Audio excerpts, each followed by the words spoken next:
başını, hey, süpür yaşını, hey, yatlama seni yok sana volun duygusu. Kaldır başını, süpür gözün yaşını. Geçti barısı, senin önkü sevgisi. Sen ona karışansın, birden dolunur belki. Öz-özüne soru berkim günlerce ilki. Ol bir kimse sevdi seni hemmelerden kavanıp. Sehelçe derdin bolsa ol senin vetir avanıp. Fikir ettin söyledimek senin hiç şekeri yok. Söyleyerken saylap bildin özün için başka yol. Sorun berip göredin sevgin bağmı dikemi.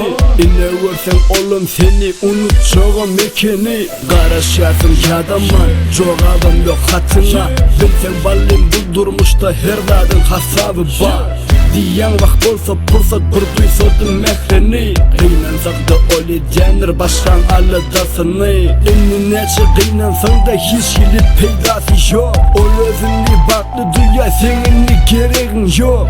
Birden çıksa önünden tanası gelmez seni. Süpür gözün yaşını, varın özün güneri.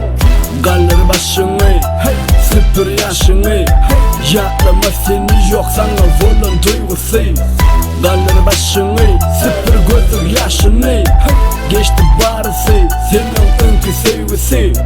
Kaldır başını, hey, süpür yaşını, hey, yatlama seni yok sana volun duygusu.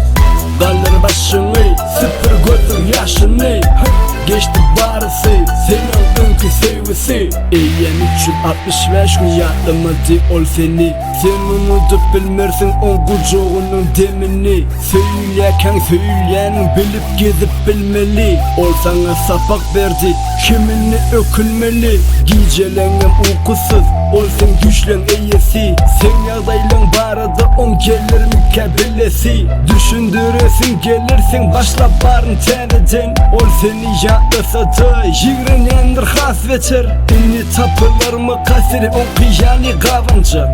Yerdenin akşama çenli sen havarın alıp duracak. Diyensin dolunsa birden önküdün has boğlanca. Kim sana ikinci gezek beydip özün alacak. Karışasın yadaman çok adım yok hatına. Bilsen ballim buldurmuş da her dardın hasabı ba.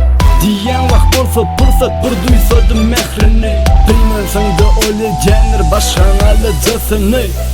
Kaldır başını, hey, süpür yaşını, hey, yatlama seni yok sana volun duygusu. Kaldır başını, süpür gözün yaşını, hey, geçti barısı, senin önkü sevgisi. Kaldır başını, hey, süpür yaşını, hey, yatlama seni yok sana volun duygusu. Kaldır başını, süpür gözün yaşını, hey, geçti barısı, senin önkü sevgisi.